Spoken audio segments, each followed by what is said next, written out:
Hello, BookTube. In 2019, somewhat impromptu, I started a library tour. I had done one years before. Hadn't planned on doing one in 2019. I just sort of started and kept going. So we kept doing a library tour for most of the year. Frida says hi. Oh, what were you doing in 2019, Bean? Did you make any resolutions? Gonna be even cuter than you already are? Did you just burp on camera? Baby Bean. Oh.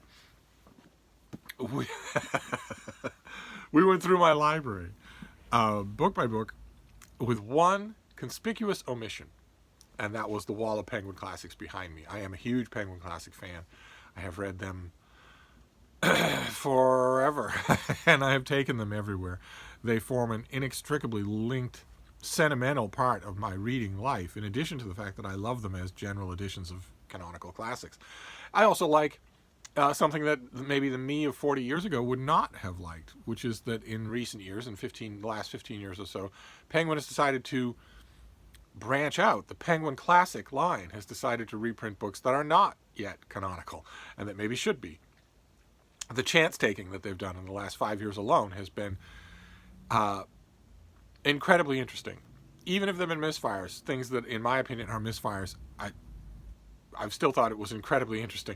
So, in other words, they are a publishing imprint, a publisher that I can actually get behind, and these days that's kind of rare. So, given all of that, a lot of you are expecting that the Penguin Classics would have pride of place in my library tour, and maybe they would have if we'd started on in January of 2019 instead of ad hoc in the middle of spring.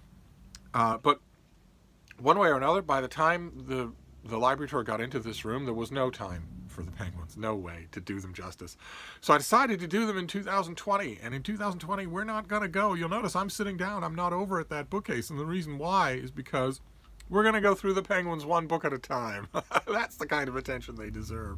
This is going to be your daily Penguin. And we're going to start with a doozy. This is City of God by St. Augustine. A great big trade paperback. I have a couple of copies of this. This is the one that I have used the most. I've read the most. I've reinforced it, battered it all to hell and gone. It's, for the last 30 years, been the only accessible English language, common press, in your bookstores version of this massive work that's available to readers, and that's incredible. That's incredible. That's a small signal of the great work that Penguin Classics does. And I have recommended this book on this channel before. I want to take this opportunity here, this video, to recommend it again. St. Augustine will be familiar to quite a few of you from school as the author of the Confessions, a much shorter work in which he talks in very frank terms about himself and about his journey to Christianity. People love the Confessions. I have a number of different editions of it. I love it myself. People love it because it is one of the rare classics from extended antiquity. Augustine lived towards the end of what we consider to be the broad ambit of antiquity. He lived first of all in the provinces. He lived in North Africa, and he lived in the centuries after the classical authors like Cicero or Livy, and was, it could be argued, one of the last people to write Latin in that tradition, certainly with that level of skill.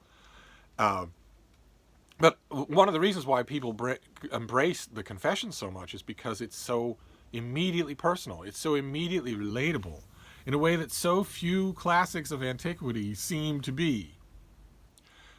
Very few of them, you can list them on one hand, seem to speak with the naked confessional tones that became all the reading fad in the mid-20th century. Once upon a time, that wasn't the fad, and it was entirely possible for people to find a lot of something like that in other classical authors. But nowadays, maybe some passages of passion in Seneca, or the direct sort of supermarket tabloid nature of Suetonius. But other than that, the Confessions of Augustine stands almost alone.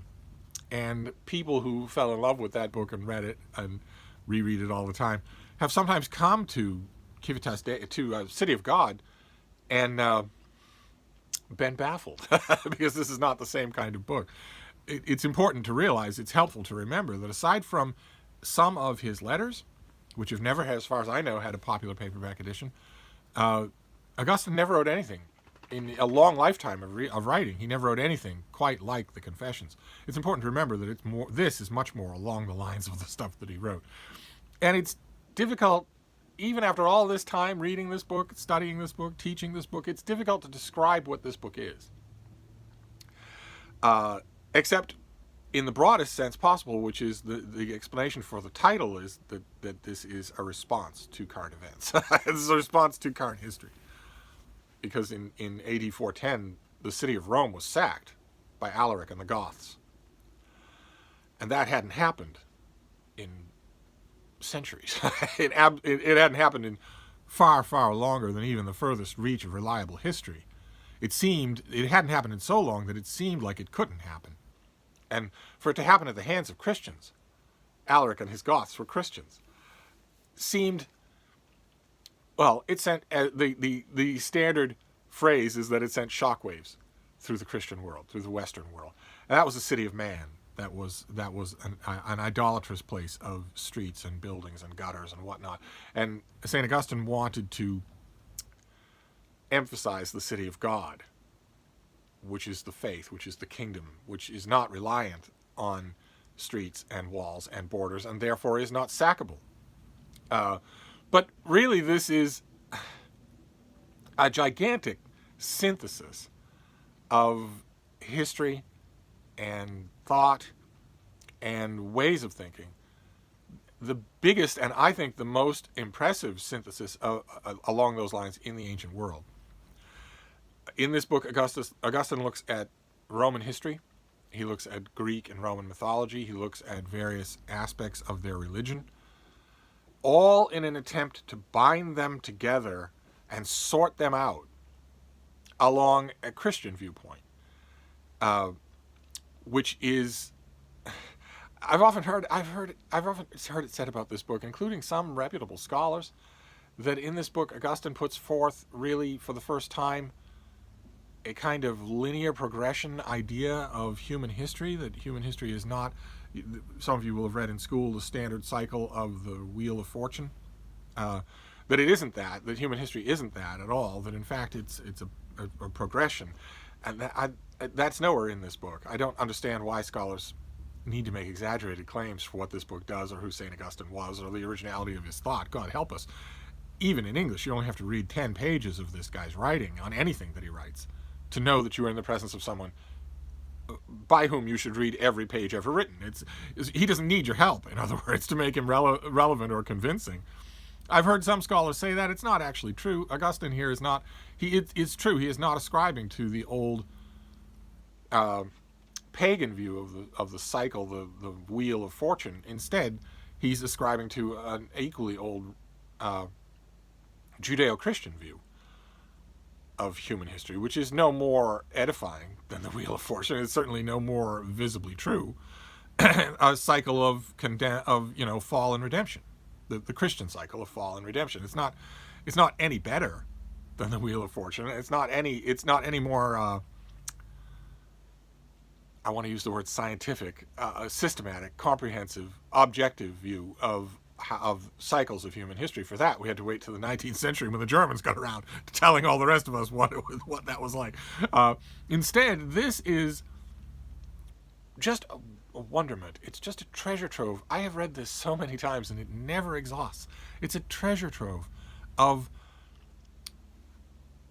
religious thought and religious syncretism. Absolutely. That is absolutely here throughout. And that is fascinating. But really, the point I want to make about this book, for those of you who might look at it and find it a little intimidating, is the point that I made a minute ago, which is that once you've spent a little time in the company of this author, you will want to read him. This is an English language translation by Henry Bettinson, who takes, there's an amazing combination in Augustine's Latin of austere formalism, a beautiful crystalline formalism that belongs in the age of Cicero, and a directness, the directness that no one fails to notice in the Confessions. It's a weird combination. It's hard for me to picture, it's hard for me to come up with a contemporary example that would work along the same lines, where you know you're in the presence not only of an overwhelmingly impressive thinker, but also of a direct speaker, someone who talks, who takes the vastness of his thinking and reduces it or translates it into very direct prose, non-jargony prose, non-off-putting prose. There are some examples that I can think of. The one that comes quickest to mind in the 20th century is not a thinker I particularly like, but he definitely has this talent, and that would be Noam Chomsky, who embodies incredibly complex concepts in very direct and accessible prose, very listenable prose, very readable prose. Augustine does the same thing on every page of everything that he ever wrote. And that is the main reason to read City of God. It's actually the same reason as the main reason to read the Confessions. One of the reasons not to read this is one of the reasons why it has been so popular in the centuries since it was written. It was written shortly after the fall of Rome, so a long time ago, and has been read many times, especially by religious votaries, as a kind of a master quarry where they can pull arguments and thoughts and concepts. It's definitely interesting to read that way in terms of the history of Christianity, but it's far more interesting to read it just to watch what St. Augustine does. This is the attempt by one of the most formidable brains of his day to make sense of everything along a Christian line, which is really hard to do. It's really, really hard to do. And Augustine had to know that because he grew up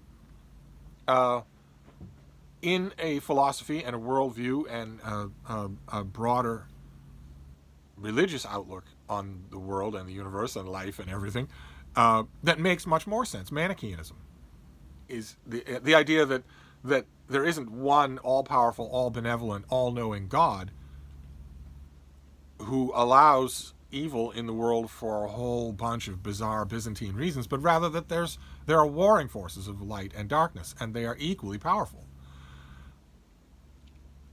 Augustine had to know on some level, when he abandoned Manichaeism for Christianity, he had to know that he was abandoning a system of thought that actually has abundant, self-evident correspondences with reality. You only have to look at the reality around you, and it's as true today as it was in Augustine's day, to immediately conceive of a universe in which the forces of light and the forces of darkness are in constant war with each other. And they are equal, and sometimes one has the upper hand, and sometimes the other has the upper hand. And it's also easy to extrapolate that into human nature. The Christian view, God made man and saw that it was good, forces you to think that humans are inherently good. Well, spend some time with them. You can see that quite a few of them are not. But, by the same token, the doctrine that Augustine loved, original sin, that humans are damned, originally damned, that they are vile, sick, twisted creatures who can be helped by salvation into the light, you can spend time around humans and see that that's not true either. Humans are a battlefield, each and every one of them, for the forces of light and darkness. So, the Manichaean Augustine would have had a much easier way of looking at the world than Christianity. Christianity is unbelievably tortured in the ways that it looks at the world. And this book is the attempt, a prolonged attempt, by the foremost Christian intellectual of his day to make sense of that viewpoint. Not just to himself, but to his readers. Augustine was very picky about this book. He knew he was writing a masterpiece. He knew exactly how he wanted it presented and made and printed and whatnot. And it's mesmerizing. Just mesmerizing. I know that if you read a description of it or you see the size of it, you might be put off. But it is mesmerizing. The things that it grapples with will keep you reading, in addition to the fact that it's wonderful to spend time on the page with St. Augustine. He's just a wonderful thinker. It's wonderful to watch him work in prose. Although you have to keep your wits about you, because this is a polemic, same as any other Christian book that's ever been written. The fans of St. Augustine's Confessions will bridle at that, and they'll say, no, other stuff that he wrote in his life might have been polemical, but not this. This is from the heart. No religious tract that's ever been written has been anything other than polemical. If the author isn't trying to convince himself, he's trying to convince you. It's true even of the most benign things in the world, like Mere Christianity by C.S. Lewis.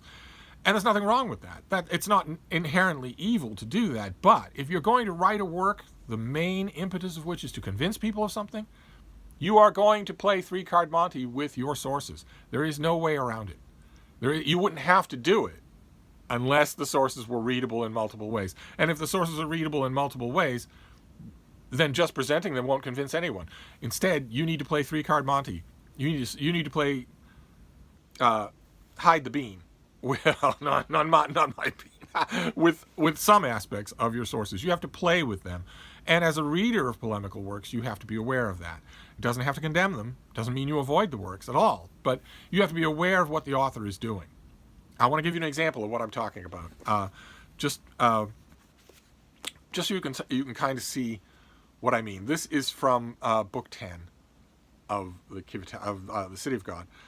Could anyone be such a fool as to suppose that the sacrificial offerings are necessary to God, that they are of any use to Him? There are many passages in Holy Scripture to witness this point, but it will be enough to cut a long story short by quoting a short extract from one of the Psalms. Quote, "I said to the Lord, you are my God, and you have no need of my possessions."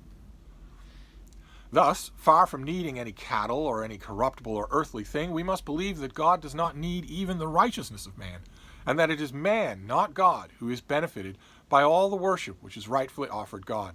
For no one is going to say that he does any service to a spring by drinking from it, or to the light by beholding it. If in times gone by our ancestors offered other sacrifices to God in the shape of animal victims, sacrifices which the people of God now read about but do not perform, we are to understand that the significance of those acts was precisely the same as that of those now performed amongst us, the intention of which was that we may cleave to God and seek the good of our neighbor for the same end. Thus, the visible sacrifice is the sacrament and the sacred sign of the invisible sacrifice. That is why the penitent in the prophet's book, if it was not the prophet himself, seeks God's forgiveness for his sins with these words, quote, "If you had wished for sacrifice, I would certainly have given it, but you will not delight in holocausts. The sacrifice offered to God is a broken spirit. God will not despise a heart that is broken and humbled." I have my fitting enough bookmark for Augustine. And you can see, I want to point out two things about that passage. One of them is important because it deals with what I was just talking about when it comes to polemics, which is that Augustine is lying in that passage. He is making a forceful point, but he is lying by omission. He is leaving out the parts of Scripture that don't comport with the point he's making. So he's perfectly willing to quote to you from the book of Psalms, you have no need of my possessions. But he's not willing to quote or even mention a dozen times in Leviticus where we are told explicitly that God likes the smell of burning fat, that he likes the smell of human sacrifices, of meat. Why that would be true, I have no idea, since he doesn't have a nose. but nevertheless, and since he's God, he could fill the air with the smell of burning meat. He doesn't need humans to do it. But nevertheless, Leviticus makes it clear that God does want something from the sacrifices of humans. He's not indifferent to them, in other words. And the passage that I just read you, Augustine is trying to point out that there are many, many examples, too many to quote. I'll just quote one. Always be careful when someone writing a polemic says that, or talking to you in a polemic says, there are too many examples for me to point out. I'll just mention one. Always be careful when they do that, because they're going to mention the one that makes their point. Nevertheless, Scripture is clear that God is not indifferent to sacrifices. He wants them. He likes them. He likes the smell of them. That's an involvement that the passage that we just read would have you believe is not present in the scriptures that Augustine knows so well. And that knows so well is key here. Augustine knows that. He knows as well as I do what he knew, as well as I do what's in the book of Leviticus. He's leaving it out intentionally. That's one thing that I want to mention to you, is that all throughout, and mainly this comment is directed at believing Christians. Non-Christians, atheists, are going to come at this book, not loaded, not predisposed to believe it as a father of the church. And for believing Christians, I want you to remember that no matter what you lean on in this book, and no matter what you take from it for your own walk of faith, you have to be careful, because the author knows exactly what he's doing. But the other thing I want to point out is a tribute to Bentonson, but also a tribute to the author that he's translating, which is how wonderful that was. I'm assuming, even in my inept reading, and even in such a short passage, I'm assuming that you got what I'm talking about. This is a guy you want to spend time with. You want to listen to him as he works things out on the page. And you get that endlessly in City of God. I think it's a very, very unpopular opinion. I don't know anybody who holds it other than me. I think you get it here better than in anything else that this author wrote, including the Confessions. I'm one of the only people in the world, one of the only sticks in the mud in the world, who actually gets a little bit annoyed by all the saccharine autobiographical stuff in the Confessions. I love it. I will read it, absolutely. But it's gone from here. Instead, you get that megawatt brain without any of the ploys to sentimentality. Instead, you get just the incredibly impressive, nimble, articulate, and really approachable genius, just working out the whole superstructure of Christianity. So it's amazing. It's amazing. It's like taking some sort of protracted internet manifesto and raising it to the level of a Tiepolo ceiling. And so, despite its recalcitrant subject matter and despite its length, our first Daily Penguin is a huge recommendation. They're all going to be recommendations, but this is a tough one. I realized that the last time I mentioned this book was years ago on this channel in my Christianity Starter Kit, and I knew back then that it was a tough one to recommend.